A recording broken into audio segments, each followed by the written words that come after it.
Hello student, my name is Mini Sethi. Today I am going to discuss about Holberg theory of moral development. Okay अब morality क्या है? Morality क्या है? कुछ principal होते हैं जो हमें सही और गलत का डिफरेंसेस बताते हैं, जो हमें ये बताते हैं कि क्या सही है क्या गलत है। जैसे चोरी करना गलत है, सच बोलना सही है, झूठ बोलना गलत है। ठीक है, तो ये बेसिकली हमें क्या बताता है? डिफरेंसेस बताते हैं सही और गलत के बीच में। एक बच्चे के लिए मोरल डेवलपमेंट का मोस्ट इंपॉर्टेंट पार्ट है, क्योंकि कुछ भी बनने से पहले उसे एक अच्छा इंसान बनना बहुत जरूरी है। उसकी लाइफ में मोरल प्रिंसिपल होने चाहिए, उसके उसके बिहेवियर में मोरालिटी होनी चाहिए। ठीक है, तो इसीलिए ये थ्योरी भी बहुत इंपॉर्टेंट है। कोलबर्ग ने अपनी थ्योरी देने से पहले डिफरेंट डिफरेंट एज ग्रुप के बच्चों का इंटरव्यू लिया था। ठीक है, उस इंटरव्यू में देखिए, अगर वो बच्चों से डायरेक्ट क्वेश्चन पूछता, क्या आप झूठ बोलते हो, क्या आप ऑनेस्ट हो, ठीक है, ऐसे पूछता क्या आप झूठ बोलते, तो वो कहेगा नहीं नहीं। अगर ये पूछते क्या आप ऑनेस्ट हो, वो बोलते हाँ। ठीक है, वो इस तरह से रिप्लाई करते। जो हर कोई अपने बारे में अच्छा ही बोलता, कौन अपनी सच्चाई बताता है? नहीं ना। ठीक है, तो उन्होंने क्या करना था, एक्चुअली में बच्चों का मोरल लेवल क्या, उनकी मोरालिटी का लेवल क्या, वो जानना था। इसलिए उन्होंने बच्चों को मोरल दुविधा में डाला, जिसे मोरल डिलीमा बोलते हैं। उन्होंने क्या किया, बच्चों को मोरल दुविधा में डाल दिया। उन्होंने इस तरह के क्वेश्चन पूछे, कुछ टिपिकल वाले क्वेश्चन पूछे उनसे। जैसे उन्होंने ये क्वेश्चन पूछे, अगर मान लो कहीं आग लग जाती है, वहां पे आपका डॉग भी फंसा हुआ है और आपकी बहन भी फंसी हुई है, आप पहले किससे बचाओगे? ठीक है, ये तो थोड़े से कंफ्यूजिंग क्वेश्चन पूछे। जैसे उन्होंने इस तरह के क्वेश्चन पूछे, मान लो एक डॉक्टर है, ठीक है, उसके सामने एक पेशेंट है जो दर्द से तड़प रहा है, उसको एक ऐसी बीमारी हो चुकी है जो ठीक नहीं हो सकी, और पेशेंट भी चाहता है कि वो मर जाए। ठीक है, और डॉक्टर भी उसके उसकी बीमारी की कोई ट्रीटमेंट ही नहीं है, तो पेशेंट बहुत ही ज्यादा सीवियर पेन में है, तो डॉक्टर को क्या उसे ऐसा इंजेक्शन दे के उसे मार देना चाहिए? ठीक है, तो क्या ये डॉक्टर के लिए ये करना सही होगा? हालांकि वो पेशेंट खुद भी चाहता है कि वो ना जिए। ठीक है, क्या पेशेंट को, क्या डॉक्टर को इस टाइम पे उस पेशेंट को इंजेक्शन देके मार देना चाहिए? क्या ये सही है, क्या ये गलत है? इस तरह के डिफरेंट डिफरेंट तरह के क्वेश्चन पूछे थे उन्होंने बच्चों से, इस तरह की कंफ्यूजिंग सिचुएशन में डाला था। ठीक है, फिर उन्होंने जो जो उनके रिप्लाई आए थे, उन्हीं उन्हीं के बेस पे उन्होंने डिसाइड किया था कि इन इस एज के या इस तरह के बच्चों का मोरालिटी का लेवल क्या है। इसी बेस पे उन्होंने अपनी थ्योरी दी थी। ठीक है, जो उनकी फेमस, उन्होंने जो अपनी थ्योरी को एक्सप्लेन करने के लिए जिस फेमस थ्योरी का उन्होंने, जिसकी स्टोरी का उन्होंने यूज किया हुआ है, हाइंस स्टील ड्रग्स। ठीक है, आपने सुनी भी होगी, फेमस थ्योरी है हाइंस स्टील ड्रग्स। ठीक है, तो ये बेसिकली थ्योरी क्या है? ठीक है, इस थ्योरी में क्या बेसिकली हाइंस एक पर्सन है, इसकी जो वाइफ है उसको एक बीमारी हो गया, कैंसर हो गया, एक टिपिकल टाइप का कैंसर हो गया। तो उसकी जो ट्रीटमेंट की मेडिसिन है वो कहीं भी नहीं मिल रही थी। ठीक है, तो एक ड्रगिस्ट ने वो क्या की थी, उस मेडिसिन की इन्वेंशन की थी। तो जब हाइंस उसके पास वो मेडिसिन लेने गया, तो वो उसके प्राइस से 10 गुना ज्यादा प्राइस चार्ज कर रहा था उस मेडिसिन का। लेकिन हाइंस के पास इतने पैसे नहीं थे। ठीक है, उसने उससे उसके पास हाफ थी, जितनी उसकी कॉस्ट है उसकी हाफ पैसे उसके पास थे। हाइंस ने बहुत इंसिस्ट किया कि तुम मुझे कम पैसों में दे दो, मैं बाद में चुका दूंगा। लेकिन ड्रगिस्ट क्या था, मानने को तैयार नहीं था। वो कहता मैंने इन्वेंट किया, ये सिर्फ मेरे पास है, मुझे तो पूरे पैसे ही चाहिए। हाइंस उस टाइम पे क्या करता, उसकी वाइफ मर रही थी, उसने क्या किया, उस ड्रगिस्ट के स्टोर से रात के टाइम पे वो मेडिसिन को चुरा लिया। ठीक है, तो यहाँ पे ये क्वेश्चन अराइज होता है, जो हाइंस ने अपनी वाइफ को बचाने के लिए जो रास्ता अडॉप्ट किया, क्या वो सही था? क्या उसने जो दवाई को चुराया, उसने लॉ को तोड़ा है, चोरी किया, क्या वो ठीक थी? क्या हाइंस को दवा चुराने के बाद जेल चला जाना चाहिए था? क्या हाइंस को दवा चुरा भी ले ली और जेल भी ना जाए, जेल भी नहीं जाना चाहिए था? या देखो, डिफरेंट डिफरेंट तरह के क्वेश्चन पूछे थे। क्या हाइंस को दवा चुरानी चाहिए थी? ये तो लॉ के अगेंस्ट था। क्या हाइंस को दवा भी चुरा लेनी चाहिए, तो खुद को सरेंडर कर देना चाहिए था? ठीक है, क्या हाइंस को दवा भी चुरा लेनी थी और खुद जेल भी नहीं जाना था, अपने आपको सरेंडर नहीं करना चाहिए इस तरह? या फिर ये ड्रगिस्ट के भी तो अधिकारों का हनन है ना, उसके भी तो राइट वायोलेट हो रहे हैं ना ड्रगिस्ट के। उसने इतने साल से लगाए, उस मेडिसिन को बनाया, क्या ये उसके लिए सही है? इस तरह के क्वेश्चन पूछते, बताओ तुम्हारे अकॉर्डिंग क्या सही है, तुम्हारे अकॉर्डिंग क्या गलत है? ठीक है, इस तरह के क्वेश्चन पूछ के जो रिप्लाई आए उन्हें एनालाइज करके लिए उसी बेस पे अपनी थ्योरी डेवलप करी थी मॉरल डेवलपमेंट की। ओके, तो बेसिकली वो अपनी थ्योरी के लिए किसका यूज करते हैं, स्टोरी का यूज करते हैं। और बच्चों के जो इंटरव्यूज लिए थे उन्होंने बच्चों को मॉरल डिलीमा में डाला था, तो इसी तरह की बच्चों को कॉम्प्लिकेटेड सिचुएशन दी थी और उन्हें बताया था कि तुम कौन सा रास्ता चुनोगे, ताकि वो एक्चुअल में उनके मोरालिटी के लेवल को जान सके। क्योंकि आप इसमें डायरेक्ट क्वेश्चन नहीं पूछ सकते अगर आपकी मोरालिटी का लेवल आपको जानना है, क्योंकि डायरेक्ट तो अपने बारे में तो सारे अच्छा ही बोल लेंगे, ठीक है। तो उन्होंने बच्चों की मोरालिटी का लेवल जानने के लिए इसी तरह की स्टोरीज का यूज किया था। ओके, तो बेसिकली जो ये थ्योरी है इसमें 3 लेवल है। इसमें क्या है, लेवल क्या है 3, और जो स्टेजेस है वो क्या है 6। ओके, बेसिकली इस थ्योरी में 3 लेवल है और स्टेजेस 3 है, ठीक है। तो वो लेवल कौन कौन से हैं, प्री कन्वेंशनल, ठीक है, pre conventional level, conventional level और पोस्ट कन्वेंशनल लेवल, ठीक है। तो सबसे पहले हम बात करते हैं प्री कन्वेंशनल लेवल की। प्री कन्वेंशनल लेवल की क्या 2 स्टेजेस है, कन्वेंशनल लेवल की भी 2 स्टेजेस है और पोस्ट कन्वेंशनल लेवल की भी 2 स्टेजेस है। ओके, तो सबसे पहले हम बात करते हैं प्री कन्वेंशनल लेवल की पहली स्टेज के बारे में। स्टेज फर्स्ट जो क्या है, ओबीडियंस एंड पनिशमेंट। ओके, तो प्री कन्वेंशनल लेवल में कि जो स्टेज है 4 से 10 साल के बच्चों की होती है। इस लेवल पे बच्चों का क्या है, अभी तक मोरल डेवलपमेंट नहीं हुआ है, ठीक है। उन्हें मोरालिटी के बारे में कुछ भी नहीं पता। अपनी लाइफ में जो भी वो अच्छा करते हैं वो इसी बेस पे करते हैं कि उनको पनिशमेंट मिलेगी या रिवॉर्ड मिलेगा। ओके, 4 से 10 साल के बच्चों का लेवल है। तो इसमें जो भी वो मॉरल बिहेवियर अडॉप्ट करते हैं, जो भी वो अच्छाई अपनी लाइफ में, उनको अच्छाई या बुराई के बारे में कुछ नहीं पता।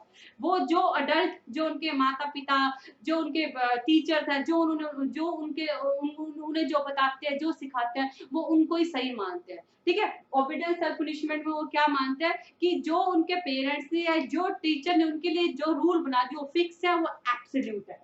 वो क्या करते हैं, सी रूल्स फिक्स एंड एब्सोल्यूट, ठीक है। जो उनके पेरेंट्स ने, टीचर ने उनके लिए रूल्स बना दिए वो फिक्स है, वो एब्सोल्यूट है, वो उनको अडॉप्ट करने ही पड़ेंगे, ठीक है। तो वो उनका जो मोरालिटी है वो किस बेस पे है, कॉन्सिक्वेंसी ऑफ बिहेवियर, ठीक है। उनकी मोरालिटी किसके बेस पे है, कॉन्सिक्वेंसी ऑफ बिहेवियर। अगर वो कुछ ऐसा करते हैं जिसके बदले में उनकी वाहवाह होती है, जिसके बदले में उनको रिवॉर्ड मिला जाता है, तो उस बिहेवियर को वो कंटिन्यू करेंगे, ठीक है। अगर वो कुछ ऐसा करते हैं जिसके बदले में उनको पनिशमेंट मिलती है तो वो उस बिहेवियर को नहीं करेंगे। मींस अगर कुछ वो ऐसा करते हैं, वो जो भी अच्छा बिहेवियर अडॉप्ट करते हैं ना, वो किसके डर से करते हैं, पनिशमेंट के डर से करते हैं कि उनको कोई मारे ना, उनको कोई कुछ बोले ना, मम्मी उनको डांटे ना, टीचर उनको डांटे ना, ठीक है। तो मैं यहाँ पे एक आपको पूरे अच्छे से एक्सप्लेन करने के लिए एक एग्जांपल लूंगी और हर स्टेज में मैं उसी एग्जांपल का यूज करूंगी ताकि अच्छे से आपको ये बात क्लियर हो जाए, ठीक है। इसमें क्या है, ये 2 स्टूडेंट है 9th क्लास के, ओके, और ये स्टूडेंट है 5th क्लास का, ठीक है। ये क्या है, अनिल, ओके, और ये 2 स्टूडेंट है 9th क्लास के, जो क्या कर रहे हैं, इसको पीट रहे हैं, इसको मार रहे हैं। ये हो तो गलत रहा है, ये 2 9th क्लास के स्टूडेंट इस 5th क्लास के स्टूडेंट को पीट रहे हैं। ये एक सिचुएशन है। इस सिचुएशन में डिफरेंट डिफरेंट लोग अपना डिफरेंट डिफरेंट रिएक्शन देंगे और जो वो रिएक्शन देंगे वो क्या बताएगा, उनका मोरल डेवलपमेंट। ओके, अब ये 2 स्टूडेंट अनिल को पीट रहे हैं। अब हम पहली स्टेज की बात करते हैं, ओबीडियंस एंड पनिशमेंट, ठीक है। जो पहली स्टेज में ये कौन है, राम, ओके, ये राम इस फर्स्ट स्टेज में है। वो इस फर्स्ट स्टेज में क्या देखता है कि ये वो अनिल को पीट रहे हैं जो कि उसी का क्लासमेट है। अब राम उसको बचाना चाहता है लेकिन राम उसको नहीं बचाता। क्यों नहीं बचाता, क्योंकि उसे डर है कि अगर वो इस लड़ाई में इन्वॉल्व हुआ तो टीचर उसको पनिश करेगा। ओके, तो यहाँ पे वो जो उसका मोरालिटी का लेवल है वो यहाँ पे किस पे बेस्ड है, पनिशमेंट पे बेस्ड है। वो इस लड़ाई में क्यों नहीं इंडल्ज हुआ, क्योंकि उसको डर है टीचर उसको पुनिश करेगा, टीचर उसके पेरेंट्स से कंप्लेन करेगा, उसकी मम्मी भी उसको पुनिश करेगी, तो इस ये बात सोचते हुए वो रुक जाता है। तो यहाँ पे जो उसकी मोरालिटी का लेवल है वो किस पे बेस्ड है, पुनिशमेंट पे बेस्ड। जो भी वो ऑर्डर वगैरह मानेगा वो इसी के तहत मानेगा, कि जो भी वो बिहेवियर अडॉप्ट करेगा वो इसी के तहत ही करेगा, कि किस बिहेवियर पे उसको रिवॉर्ड मिलता है, किस बिहेवियर पे उसको पनिशमेंट मिलती है। तो ये पहला होगा ओबीडियंस एंड पुनिशमेंट। अब हम सेकंड स्टेज की बात करते हैं, हम इसी एग्जांपल को कंटिन्यू करेंगे, इंडिविजुअल एंड एक्सचेंज। ठीक है, ये स्टेज सेकंड है, इंडिविजुअलिज्म एंड एक्सचेंज। ठीक है, ये प्री कन्वेंशनल की सेकंड स्टेज है, इंडिविजुअलिज्म और एक्सचेंज। और इसमें क्या है, एक बच्चा इस बात को पहचान लेता है कि इसमें क्या था, रूल फिक्स थे। वो क्या सोचता था कि जो मेरे जो पेरेंट्स ने, टीचर ने जो रूल बनाए वो फिक्स्ड है। लेकिन यहाँ पे उसको इस बात की समझ हो जाती है कि हर इंडिविजुअल क्या होता है, डिफरेंस होता है। ठीक है, हर इंडिविजुअल व्यू पॉइंट भी डिफरेंट होता है, टीचर का पेरेंट्स से अलग होता है, या जो दादा दादी है उनका मम्मी पापा से अलग होगा। हर इंडिविजुअल का व्यू पॉइंट क्या होता है, अलग होता है। उसे ये बात समझ में आ जाती है। ठीक है, और जो उसका बिहेवियर होता है, जो उसमें मोरालिटी होती है, वो किस पे बेस होती है, रेसिप्रोसिटी पे। ठीक है, किस पे बेस होती है, रेसिप्रोसिटी पे। मींस जो भी वो मोरालिटी का बिहेवियर अडॉप्ट करेगा वो इस पे बेस होता है कि बदले में उसे क्या मिलेगा। अगर मैं मोरालिटी का बिहेवियर अडॉप्ट करता हूं तो मुझे बदले में क्या मिलेगा। आप बच्चों में देखते हो ना कि अगर तू मुझे चॉकलेट देगा तभी मैं तुझे टॉफी दूंगा, अगर मैं तुझे तभी कॉपी करवाऊंगा अगर तू मेरा होमवर्क करेगा। ठीक है, यहाँ पे उनका मोरालिटी का बिहेवियर किस पे बेस होता है कि बदले में उनको क्या मिलेगा। ठीक है, इंडिविजुअलिज्म, वो समझ जाते हैं कि हर इंडिविजुअल का व्यू पॉइंट क्या होता है, अलग होता है। एक्सचेंज, तो जो भी उनकी मोरालिटी होगी वो बेस होगी रेसिप्रोसिटी में, बदले में उन्हें क्या मिलेगा। अब हम यही एग्जांपल को, अनिल के इसी एग्जांपल को हम कंटिन्यू समझते हैं, इसी पॉइंट को हम इसी एग्जांपल के थ्रू समझते हैं। 9th क्लास के बच्चे अनिल को पीट रहे हैं। ओके, राम ने इंटरफेरेंस नहीं की थी क्योंकि उसको डर था टीचर पुनिश करेंगे, लेकिन मैरी इंटरफेरेंस करती है, इस लड़ाई को छुड़वाती है। मैरी किस लिए इस लड़ाई को छुड़वाती है, क्योंकि मैरी को ये है कि कल को अगर ये स्टूडेंट या कोई मैरी को भी पीटेगा तो अनिल भी उसको बचाएगा। ठीक है, तो यहाँ पे मैरी के मोरालिटी में एक स्वार्थ छिपा हुआ है। जैसे मैंने एक्सचेंज की बात की थी, बच्चे कहेंगे 2 टॉफी मिलेगी तभी मैं चॉकलेट दूंगा, तो यहाँ पे मैरी क्या उस लड़ाई को छुड़वाने के लिए जाती है। मैरी उस लड़ाई को इसलिए छुड़वाती है क्योंकि मैरी को ये यकीन है कि अगर आज वो अनिल को छुड़ाएगी तो कल को मान लो ये मैरी को पिटेंगे तो अनिल मैरी को भी छुड़वाएगा। ठीक है, तो ये बात थी सेकंड स्टेज की। हमने अभी क्या किया, प्री कन्वेंशन लेवल की फर्स्ट स्टेज भी कर ली, अब सेकंड स्टेज भी कर ली। अब हम सेकंड लेवल की तरफ जाते हैं।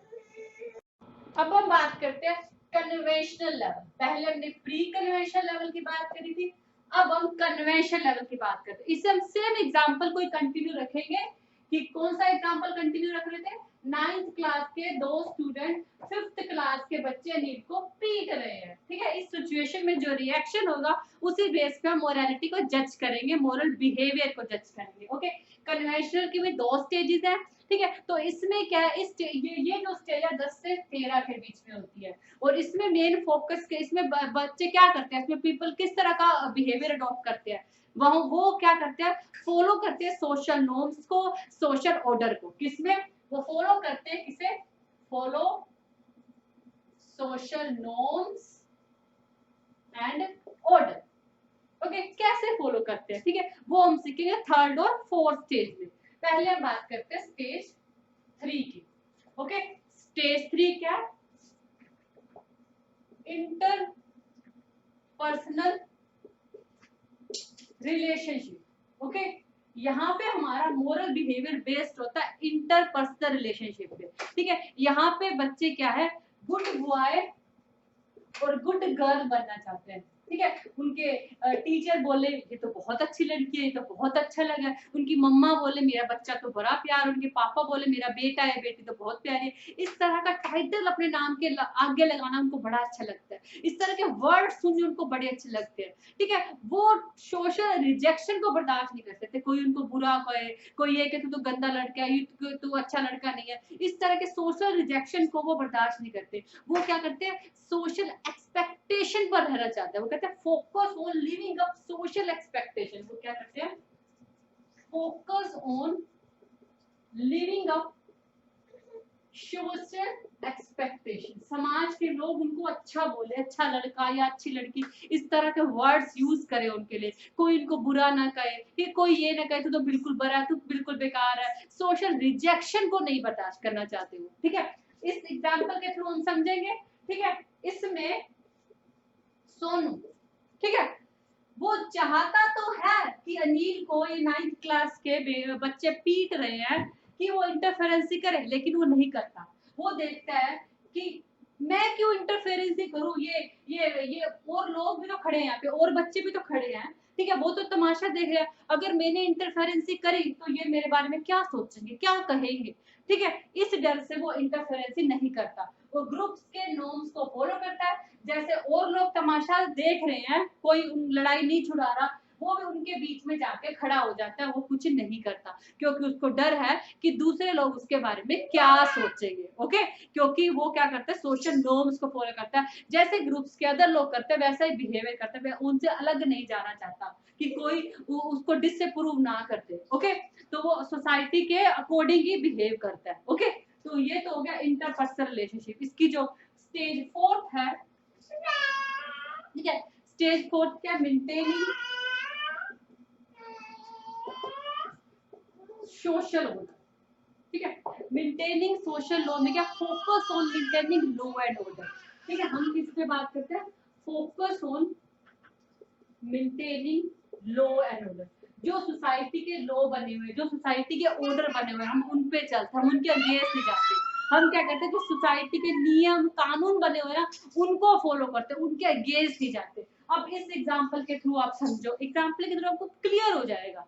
ठीक है, तो इस एग्जांपल में क्या होता है, ये 9th क्लास के बच्चे अनिल को पीट रहे हैं, टीचर आता है, टीचर इसमें इंटरफेरेंसी करता है, शाउट करता, चिल्लाता है, तुम स्कूल में इस तरह से लड़ाई नहीं कर सकते, ये स्कूल के रूल्स के अगेंस्ट है। टीचर्स अपनी बात को किस वे में कहता है, वो अपनी बात को इस वे में कहता है कि तुम क्या कर सकते हो, लड़ाई नहीं कर सकते, ये सोसाइटी के रूल्स के अगेंस्ट है। ठीक है, या फिर कोई स्टूडेंट आके इंटरफेरेंसी करता है, इन दोनों को रोकता है, ठीक है, तुम इसको नहीं पीट सकते, स्कूल में टीचर्स को कंप्लेन कर दूंगा, स्कूल के रूल्स नहीं है, ये स्कूल के रूल्स के अगेंस्ट आते हैं, उनको स्कूल के रूल्स समझाने लगता है। ठीक है, तो इसमें इस लेवल पे जो मोरालिटी होती है वो किस पे बेस होती है, सोशल ऑर्डर पे बेस होती है, सोशल लॉ पे बेस होती है। हम क्या करते हैं, दूसरों को जो भी हमारी मोरालिटी होती है, हम जो सोसाइटी के लॉ है, जो सोसाइटी के नियम कानून है, उनको समझने लगते हैं। जैसे इसमें एक बच्चा, जैसे मान लो कोई और बच्चा वही 9th क्लास के बच्चों को जाके कहता है कि तुम मत लड़ाई करो, मैं टीचर को बोल दूंगा, हमारे स्कूल के रूल्स ये नहीं कहते, स्कूल के रूल्स के अकॉर्डिंग स्कूल में लड़ाई करना अच्छी बात नहीं, तो वो स्कूल के रूल्स समझाने लग जाता है। तो यहाँ पे जो मोरालिटी किस पे बेस्ड होती है, सोशल लॉ एंड ऑर्डर पे बेस्ड होती है। ओके, तो ये क्या, conventional stage. Post conventional level,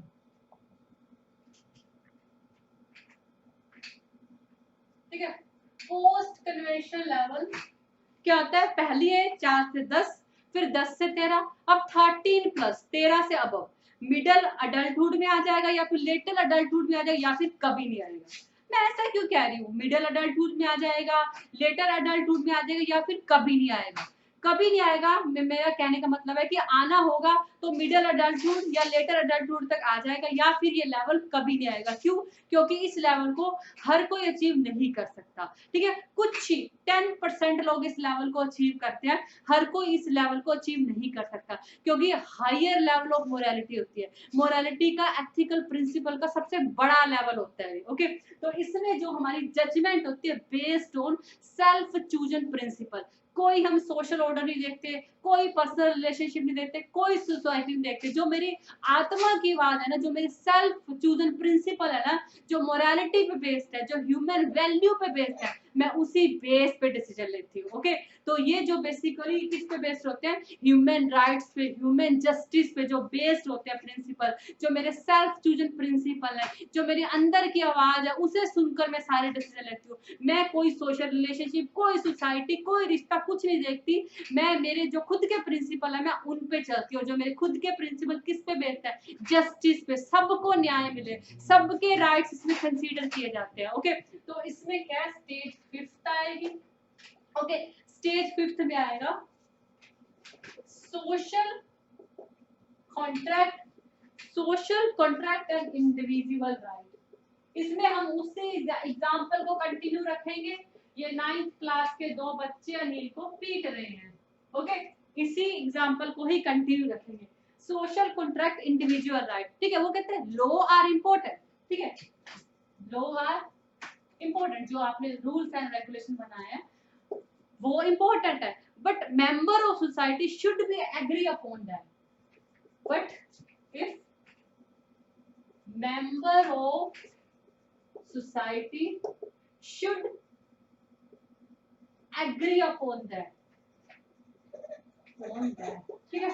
वो कहते हैं हमें एक अच्छी सोसाइटी बनानी है, एक अच्छी सोसाइटी में नियम कानून होने चाहिए, पर वो जरूरी नहीं कि हाँ एक अच्छी सोसाइटी सबके फायदे के लिए होती है, सबके भले के लिए होती है, लेकिन जरूरी नहीं कि वो हर एक का फायदा ही सोचे, हर एक का अच्छा ही सोचे। तो वो क्या कहते हैं, जो रूल एंड रेगुलेशन जो आपने लॉ बनाए हुए हैं वो क्या करें ह्यूमन बीइंग के, जैसे मानो मैं आपको एग्जांपल देती हूँ, ठीक है। इंडिया में जो अबॉर्शन है वो 20 वीक प्रेगनेंसी तक लीगल है, ठीक है। जो अबॉर्शन है वो क्या 20 वीक प्रेगनेंसी तक लीगल है, लॉ के अकॉर्डिंग ये लीगल है, लेकिन मैं कहूंगी मेरे अकॉर्डिंग तो ये अच्छा नहीं है, क्योंकि ये भगवान के लॉ के अगेंस्ट है, ठीक है। तो यहाँ पे इंडिविजुअल क्या है, वो हर एक लॉ को भी सही नहीं मानता, वो कहता है सोसाइटी के भले के लिए एक अच्छी सोसाइटी में ऐसे लॉ होने चाहिए जो ह्यूमन राइट्स को भी प्रोटेक्ट करे। क्या जो 20 वीक है का जो बच्चा है, क्या उसे जीने का हक नहीं है, उसे दुनिया में आने का हक नहीं है, ठीक है। तो यहाँ पे भले 20 वीक प्रेगनेंसी लॉ के अकॉर्डिंग लीगल हो, लेकिन मैं ऐसे बोलती हूँ कि वो भगवान के लॉ के अगेंस्ट है, ठीक है। तो ऐसा नहीं होना चाहिए। तो इसमें बेसिकली ये है कि कुछ बातें जो लॉ कवर नहीं करता, ह्यूमन इंडिविजुअल के राइट्स की है, तो वो क्या कहता है कि हर एक लॉ भी इस तरह के होने चाहिए जो इंडिविजुअल राइट्स को भी प्रोटेक्ट करे। लॉ को डोमेस्टिक मीन्स के अकॉर्डिंग चेंज हो जाना चाहिए। जो लॉ ह्यूमन राइट्स को, इंडिविजुअल राइट को प्रोटेक्ट नहीं करते, उन लॉ को भी बदल जाना चाहिए। यही कारण होता है कि लोग प्रोटेस्ट करते हैं, लोग चीजों का विरोध करते हैं, सड़कों पे आ जाते हैं, क्योंकि वो लोग कहते हैं इस लॉ को चेंज करो, ये नियम सही नहीं है, ठीक है। क्योंकि यहाँ पे क्या होता है कि वो जो ह्यूमन के राइट है उनको लॉ से ज्यादा प्रेफर कहते हैं। लॉ इंपॉर्टेंट है, लॉ अच्छे है, लेकिन वो जरूरी नहीं कि वो इंडिविजुअल राइट को प्रोटेक्ट करे। जो लॉ इंडिविजुअल राइट को प्रोटेक्ट नहीं करते उनको मॉडिफाई किया जाए डोमेस्टिक मीन के थ्रू। ओके, तो ये बेसिकली इस चीज का मतलब है। अब मैं आपको इस एग्जांपल के थ्रू बताती हूँ, इस बात को क्लियर करती हूँ इसी एग्जांपल के थ्रू। जैसे मान लीजिए ये 9th क्लास के बच्चे नील को पीट रहे हैं, ठीक है। अब कविता, ठीक है, कविता देख रही है, कविता कहती है भले ही स्कूल का नियम ये कहता है कि स्कूल में लड़ाई नहीं करनी चाहिए, भले स्कूल का नियम ये कहता है, लेकिन ये अनिल डिजर्व करता है, ये है ही बेकार। इसने कल 4th क्लास की लड़की को पीटा था, आज ये दोनों इसको पीट रहे हैं, ठीक है। क्या वो 4th क्लास की लड़की के साथ न्याय नहीं होना चाहिए, ठीक है। स्कूल का लॉ भले ये कहता है कि ये लड़ाई नहीं करनी चाहिए, इस अनिल को फिर सबक कैसे सिखाया जाए जो 4th क्लास की लड़की के साथ इसने किया, ठीक है। तो यहाँ पे कविता लॉ से, रूल से बढ़कर बात कर रही है। ओके, तो यहाँ पे क्या है कि लॉ जरूरी है, लेकिन जरूरी नहीं कि वो हर एक इंडिविजुअल के राइट्स को प्रोटेक्ट ही करे। ओके, तो हम यहाँ पे लास्ट स्टेज की बात करते हैं, स्टेज 6, जो क्या यूनिवर्सल प्रिंसिपल।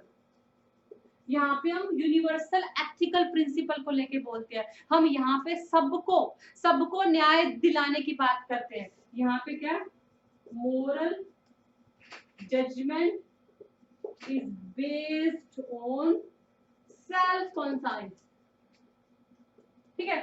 तो इसमें क्या है, जो भी मोरल जजमेंट है, जैसे मैंने पहले बताया, वो आपकी आत्मा की आवाज पे बेस्ड होती है। यहाँ पे आप सबके बारे में सोचते हो, हर एक इंडिविजुअल के बारे में सोचते हो। अभी मैं आपको ऐसे एग्जांपल की, यहाँ पे हर हर तरह के लोग यहाँ पे नहीं पहुंच पाते, जो हाई वैल्यूड वाले होते हैं, जैसे आपके महात्मा गांधी हो गए, अन्ना हजारे हो गए, यहाँ पे जो higher level, higher morality principle वाले लोग होते हैं, वो ही यहाँ पे पहुंचते हैं, ठीक है, जो हर एक बंदे को न्याय दिलाने के बारे में सोचते हैं। अब यही बात, अब ये सारा मामला प्रिंसिपल के पास जाता है। प्रिंसिपल सब जो भी लोग इसमें इन्वॉल्व होते हैं सबको बिठाता है। प्रिंसिपल कोई सोसाइटी की बात नहीं करता, प्रिंसिपल कोई पर्सनल रिलेशनशिप की बात नहीं करता, प्रिंसिपल कोई सोशल नॉर्म्स की बात नहीं कर रहा, प्रिंसिपल कोई सोशल रूल्स की बात नहीं कर रहा। वो बच्चों को ह्यूमन वैल्यू सिखाता है कि हमें सबके साथ अच्छा करना चाहिए, सबके साथ फेयर करना चाहिए, सबके अधिकारों के बारे में सोचना चाहिए। तो यहाँ पे प्रिंसिपल किसकी बात, किस अपने मोरालिटी बिहेवियर में किससे अडॉप्ट करता है, यूनिवर्सल प्रिंसिपल को अडॉप्ट करता है। ओके, तो आई थिंक आपको ये 6 स्टेजेस के ये जो ये 6 स्टेजेस और 3 लेवल समझ में आए होंगे। अब मैं थोड़ा सा इसको हाइंस का एग्जांपल के थ्रू बता देती हूँ, क्योंकि हाइंस का एग्जांपल क्या स्टोरी का मोस्ट इंपोर्टेंट पार्ट है, जो इस थ्योरी का मोस्ट इंपोर्टेंट पार्ट है, जो कोहलबर्ग ने भी यूज किया है। ठीक है, जो पहले जो जैसे मान लो जो कन्वेंशनल, जो प्री कन्वेंशनल लेवल के बच्चे होंगे ना, उनसे अगर पूछा जाएगा कि हाइंस का मेडिसिन को चुराना सही था, क्योंकि उनका बिहेवियर पनिशमेंट पे बेस्ड है, ठीक है, तो वो कहेंगे नहीं, चोरी करना पाप है, उसके बदले में उसको पनिश करना चाहिए, हाइंस को मेडिसिन नहीं चुरानी चाहिए थी। ठीक है, तो प्री कन्वेंशन लेवल वाले ऐसा बोलेंगे। ठीक है, दूसरी तरफ जो कन्वेंशन लेवल वाले हैं, ठीक है, कन्वेंशन लेवल में अभी हमने बात की थी, 2 स्टेजेस आई थी कन्वेंशन लेवल की, एक तो ये आई थी इंटरपर्सनल रिलेशन आई थी, और एक सोशल ऑर्डर आई थी। ठीक है, तो इसमें इंटरपर्सनल लेवल वाला से पूछा जाएगा तो वो कहेंगे हाँ इसने बिल्कुल सही किया, उससे क्या अच्छा हस्बैंड नहीं बनना चाहिए था। ठीक है, उनके जो व्यू पॉइंट इस पे बेस्ड होंगे, अच्छा हस्बैंड, अच्छी वाइफ, तो वो कहेंगे कोई भी होता ये करता, क्योंकि वो इंटरपर्सनल रिलेशन पे ज्यादा जोर देते हैं, सोसाइटी के सामने अच्छा दिखना चाहता है, तो वो बोलेंगे सही किया। ठीक है, और सोशल ऑर्डर की बात करें, जो लोगों के अकॉर्डिंग चलता है, वो कहेंगे हाँ इसने गलत किया, हाँ इसने लॉ को तोड़ा, हांस ने रूल को तोड़ा। ठीक है, तो उसे ये नहीं करना चाहिए था। ठीक है, और इसी तरह अगर इसकी बात करें पोस्ट कन्वेंशन की, तो जो ये है सोशल कॉन्ट्रैक्ट और इंडिविजुअल राइट्स है, तो इंडिविजुअल राइट्स मैंने लिखा नहीं, इंडिविजुअल राइट्स, तो ये लोग कहेंगे हाँ इसने ये को अपनी जजमेंट थोड़ा इस पॉइंट ऑफ व्यू से देंगे, वो कहेंगे कि उसकी वाइफ को भी तो जीने का अधिकार था ना, अगर हाँ इसने मेडिसिन चोरी करी तो वो उसकी वाइफ को भी तो जीने का हक था ना, ये भी तो एक मोरल राइट होना चाहिए ना। ठीक है, इसे भी तो सोसाइटी को समझना चाहिए, वो अपना व्यू पॉइंट इस तरह से देंगे। ओके, तो ये यूनिवर्सल प्रिंसिपल है, इसमें भी वो सबके बारे में सोचेंगे, ड्रगिस्ट के बारे में सोचेंगे, वाइफ के बारे में सोचेंगे, लेकिन अगर इसमें जो भी कंक्लूजन निकल के आएगा हाइंस के अकॉर्डिंग, तो वो किसी भी हाल में ये नहीं कहेंगे कि हाइंस को अपनी वाइफ को मरने देना चाहिए, क्योंकि जो ड्रगिस्ट का इंटरेस्ट है वो एक छोटा इंटरेस्ट है, वो मॉनेटरी बेस है, वो मनी बेस्ड है, वो एक पैसों के बेस पे बेस है, लेकिन जो उसकी वाइफ है उसकी तो जिंदगी का सवाल था ना, लेकिन वो किसी भी हाल में ये ऐसा नहीं बोलेंगे कि उसकी वाइफ को मरने देना चाहिए था। ओके, तो ये बेसिकली ये कोहलबर्ग की moral development theory I think आपको समझ में आई।